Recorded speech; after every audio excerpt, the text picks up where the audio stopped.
Hi friends, ಎಲ್ಲರಿಗೆ ನಮಸ್ಕಾರ. Krishna tech travel.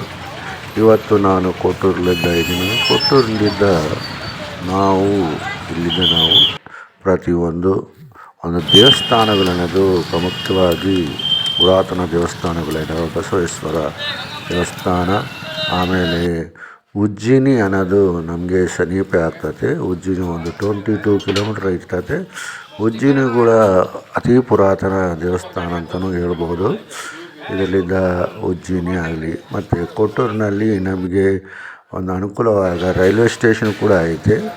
ಇದೊಂದೂ ಅನುಕೂಲವಾಗಿ ರೈಲ್ವೆ ಸ್ಟೇಷನು ಮತ್ತು ಪುರಾತನ ಸ್ಥಳ ಈ ಕೊಟ್ಟೂರು ಪ್ರಾಚೀನ ಕಾಲದಿಂದ ಪ್ರಸಿದ್ಧವಾಗಿದೆ. ಇದು ನೋಡ್ಕೊಂಡ್ರೆ ಇದೊಂದು ತಾಲೂಕು. ಆಮೇಲೆ ಈ ಉಜ್ಜಿನಿನಲ್ಲಿ ಆಮೇಲೆ ಮಧ್ಯಪ್ರದೇಶ ಅಂತ ಉಜ್ಜಿನಿಗೆ ಇದಕ್ಕೂ ಏನು ಸಂಬಂಧ ಅನ್ನೋದು ನನಗೆ ಗೊತ್ತಿಲ್ಲ. ಅದು ಅಲ್ಲಿ ಉಜ್ಜಿನಿ ಇಲ್ಲಿ ಉಜ್ಜಿನ ಅಂತಲೂ ಕರೆಸ್ತಾರೆ, ಸೇಮು. Thank you. ಲೈಕ್ ಮಾಡಿರಿ, ಶೇರ್ ಮಾಡಿ, ಸಬ್ಸ್ಕ್ರೈಬ್.